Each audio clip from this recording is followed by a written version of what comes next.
देखिए, सीतामढ़ी के पूर्व विधायक 4 बार विधायक रहे, वहीं सीतामढ़ी के पूर्व सांसद, बिहार सरकार के पूर्व मंत्री सुनील कुमार पिंटू जी हैं।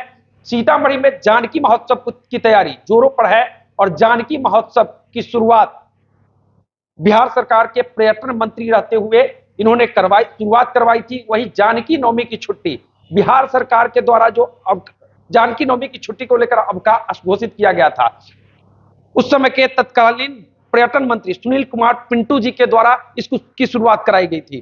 कई बड़े मुद्दों पर चर्चा होगी, बिहार से जुड़े मुद्दों पर चर्चा होगी, वहीं सीतामढ़ी की समस्याओं पर भी चर्चा होगी, बिहार विधानसभा चुनाव 2025 पर भी चर्चा होगी। तो सबसे पहले आपका बहुत बहुत स्वागत है। आपका भी स्टार न्यूज के सभी व्यूवर्स को मेरे तरफ से बहुत बहुत नमस्कार। सर, जानकी नवमी की शुरुआत जी आपने करवाई, सीतामढ़ी महोत्सव की शुरुआत कराई, वहीं बिहार सरकार के द्वारा जानकी नवमी की छुट्टी को अवकाश घोषित कराने के लिए आपने शुरू कराई थी, क्या कहेंगे?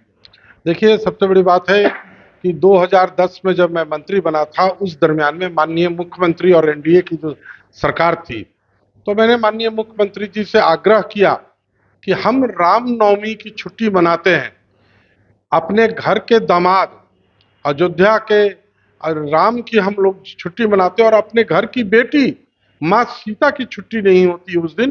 तो माननीय मुख्यमंत्री जी ने तुरंत कैबिनेट के द्वारा जानकी नवमी को, सीता नवमी को, जो पूरे बिहार में उस दिन की छुट्टी की घोषणा की।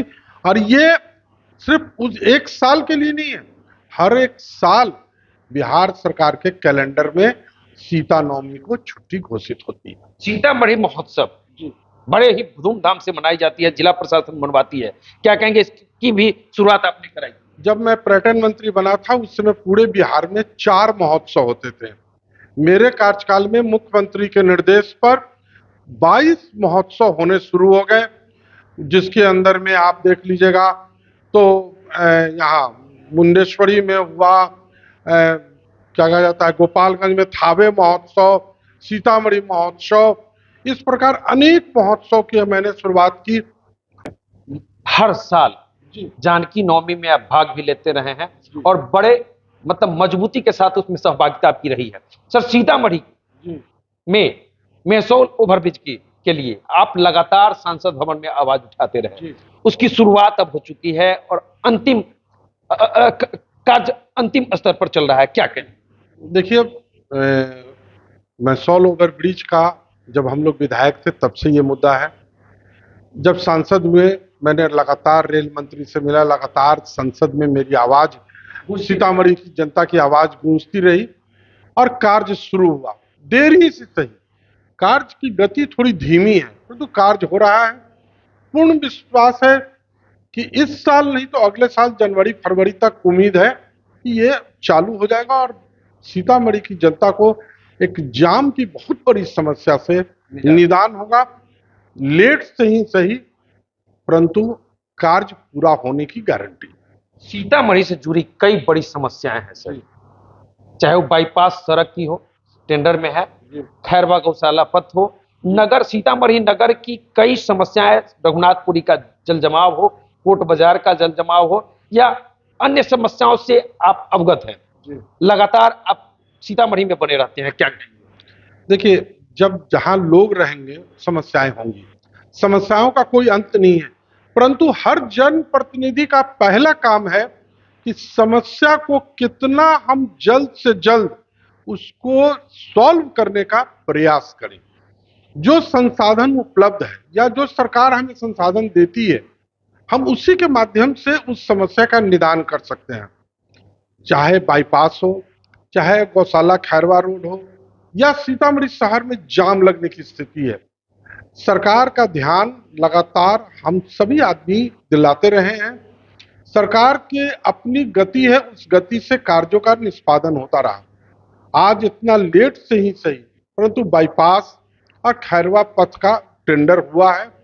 उम्मीद है जल्द से जल्द बन जाने से एक बार सीतामढ़ी शहर को इन दोनों मार्गों के चालू हो जाने से बहुत बड़ी जाम की समस्या से हमें निदान हो सकता है। आप सांसद थे सर, और पुनौरा में बिहार सरकार के उसमें पथ निर्माण मंत्री तेजस्वी यादव के सामने आपने बड़े ही मजबूती के साथ मांग किया था जी। कि ये सड़क हमारा बाईपास सड़क बनना चाहिए।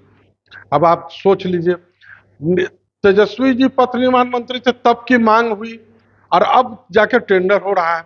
ये सरकार की प्रक्रिया है। किसी भी चीज को करने में थोड़ा समय लगता है, परंतु माननीय मुख्यमंत्री के नेतृत्व में जो एनडीए की सरकार अभी मौजूदा है, तेजस्वी जी ने तो सुन के रख दिया। तेजस्वी जी के समय में फाइल उनका टेबल पर थी, अगर वो चाहते तो उस समय उसको निष्पादित कर सकते थे, परंतु निष्पादन हुआ जब एनडीए की सरकार बनी और मेरे छोटे भाई नितिन नवीन जी जब इसके मंत्री बने, उन्होंने अपने कलम से इस कार्य को पूरा करने का कार्य किया और सीतामढ़ी की जनता को बहुत बड़ा तोहफा दिया। बिहार से जुड़े मुद्दे पर चर्चा करेंगे सर। जी। बड़े नेता हैं आप, नीतीश कुमार जी के चहेते रहे हैं, अमित शाह जी के चहेते हैं, नरेंद्र मोदी जी से भी आपकी बड़ी लगाव है। बिहार से 3-4 बड़ी समस्या, मतलब बिहार के लोग आज भी पलायन को लेकर मजबूर हैं, स्वास्थ्य से जुड़ी समस्या को लेकर बिहार से बाहर जाते हैं, शिक्षा को लेकर भी बच्चे जो है पढ़ने बाहर जाते हैं, और कहा जाता है बिहार बुद्धों का राज्य बनता जा रहा है। क्या है? देखिए, आपके जो इन 3 मुद्दों में 2 मुद्दे का हम बिहार के अंदर में एनडीए की सरकार लगभग उसमें सफलता प्राप्त करने की है। हाँ, पलायन मैं भी मानता हूं कि पलायन है। पलायन को जो जिस गति से हमें रोकना चाहिए था, जितने इंडस्ट्रीज को आना चाहिए था, उसमें विलंब हो रहे हैं, धीरे धीरे आ रहे हैं। अगर इंडस्ट्रीज आने में अगर गति थोड़ी तेज हो जाए तो पलायन घटेगा।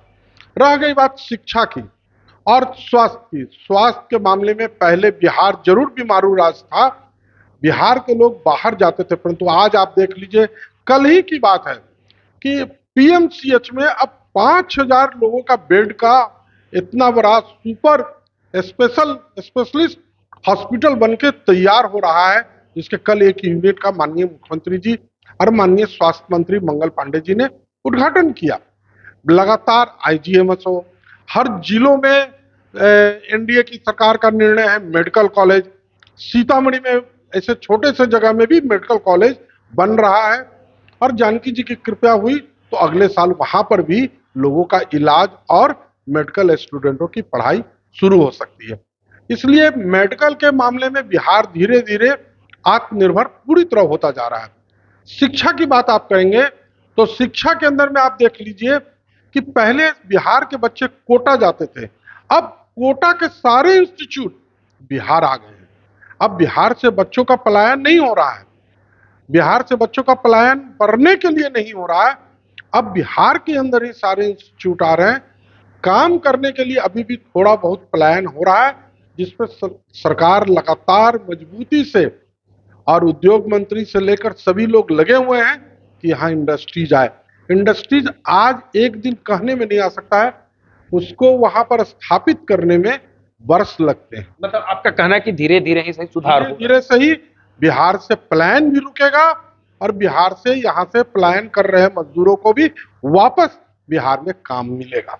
सर, अब चर्चा अंतिम चर्चा में है। बिहार विधानसभा चुनाव 2025 का आगाज हो चुका है। सीतामढ़ी के लोग मांग कर रहे हैं कि सुनील कुमार पिंटू जी फिर से अगर आते हैं तो हम लोग फिर से विधायक बनाएंगे, और खुशी ये हो रही है कि आप अगर चुनाव जीतते हैं तो एनडीए सरकार में फिर से कैबिनेट मंत्री बनेंगे, मतलब सीतामढ़ी को बड़ा तोहफा मिलेगा।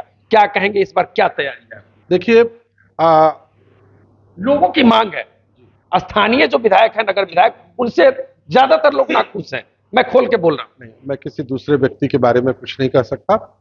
जनता सर्वोपरि है, जनता का निर्णय सभी को मान्य होता है।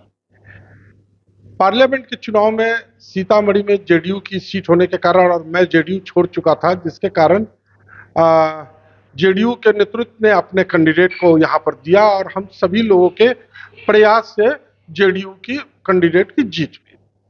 उसी समय मुझे भाजपा नेतृत्व की तरफ से आश्वासन दिया गया था कि आप निश्चिंत रहें, आपने त्याग किया है, आपने सीट छोड़ा है और आपने किसी भी प्रकार का दूसरे दल के संपर्क में नहीं गए हैं, आपको आप भाजपा में है, भाजपा के रहते हुए आपको आगे कहीं ना कहीं इससे बड़ा एडजस्टमेंट मिलेगा। यह आश्वासन माननीय अमित शाह जी के द्वारा मुझे बुलाकर दिया गया था। अब बड़ी चर्चा थी कि शिवहर लोकसभा क्षेत्र से बीजेपी के आप उम्मीदवार हो सकते हैं। नहीं, शिवहर से भी मेरे उम्मीदवारी घोषणा हो गई थी। पार्लियामेंट्री वोट से माननीय प्रधानमंत्री जी के नेतृत्व में जो मीटिंग होती है उसमें भी मेरा नाम प्रस्ताव पारित था, और परंतु फिर जेडीयू के द्वारा वो सीट मांग लिए जाने के कारण वो सीट भी जेडीयू को चला गया। उस समय भी फिर मुझे बुलाकर दिल्ली में कहा गया कि गठबंधन का नेतृत्व में बहुत सारा चीज मामले आते हैं, तो गठबंधन के समय में कुछ न कुछ त्याग करना पड़ता है। तो मैंने कहा कि मैं त्याग करने के लिए तैयार हूं, आप दोनों सीट जेडीयू को दें। और उस समय भी मुझसे कहा गया था कि आप निश्चिंत रहें, आपने त्याग किया है, आपको इसका फल मिलेगा। और रह गई बात विधानसभा चुनाव की, नेतृत्व का पर मुझे पूर्ण विश्वास है। नेतृत्व का जो भी फैसला होगा और जो माननीय अमित शाह जी ने मुझे आश्वासन दे रखा है उस पर मुझे पूर्ण विश्वास है। उनका फैसला सर आंखों पर। सीतामढ़ी में इतना ही आपके माध्यम से सीतामढ़ी की जनता को कहूंगा कि सीतामढ़ी की जनता की जो मांग है, जो इच्छा है, हर हाल में पूरी करने का मैं अपने तरफ से पूर्ण विश्वास दिलाता हूं। सीतामढ़ी के लोगों की इच्छा है, जहां तक हम घूमते हैं लोगों के तरफ से बातें आती है छन के कि सीतामढ़ी से फिर से आप लोग आपको चाह रहे हैं विधानसभा भेजने की तैयारी में, क्या कहेंगे? मैंने कहा ही कि नेतृत्व पर मुझे विश्वास है, नेतृत्व ने मुझे आश्वस्त कर रखा है, और नेतृत्व के आश्वासन पर मैं सीतामढ़ी की जनता को कह सकता हूं कि आपकी जो इच्छा है, आपका ये भाई आपकी इच्छा को पूरा करने के लिए 2025 के विधानसभा चुनाव में आपके साथ मैदान में जरूर आएगा। आपके साथ मैदान में सुनील कुमार पिंटू जी जरूर आएंगे। तो ये थे सुनील कुमार पिंटू जी, सीतामढ़ी नगर के 4 बार विधायक रहे, बिहार सरकार के पूर्व मंत्री रहे, सीतामढ़ी के पूर्व सांसद रहे। सुनील कुमार पिंटू जी ने स्पष्ट तौर पर कह दिया है कि सीतामढ़ी के लोगों की जो मांग है, जो इच्छा है, उसके अनुरूप हम उनके साथ खड़े जरूर उतरेंगे। वहीं बिहार सहित सीतामढ़ी के कई मुद्दों को लेकर इन्होंने खुलकर बता दिया है। सीतामढ़ी में आज कई विकास की गाथाएं जो लिखी जा रही है उसमें सुनील कुमार पिंटू जी की महत्वपूर्ण भूमिका रही है, लगातार सदन में आवाज उठाते रहे हैं। तो चलिए, बाकी इस वीडियो पर आपकी क्या प्रतिक्रिया है कमेंट करके बता सकते हैं। हमसे जुड़ने के लिए आपको बहुत आपका भी बहुत बहुत